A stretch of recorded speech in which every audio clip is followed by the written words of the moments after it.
Hi guys, welcome back to Nduta's kitchen. Today we're going to be making some juice. We'll need some pineapple, some avocados, some watermelon, and lots of oranges.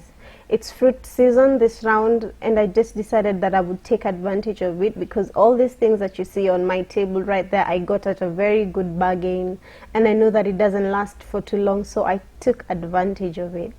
So I'm just going to invite you guys to watch me as I do it. I don't think I will be speaking too much because you can see what is going on the screen. So enjoy. I also want to thank everyone that has subscribed to my channel this far.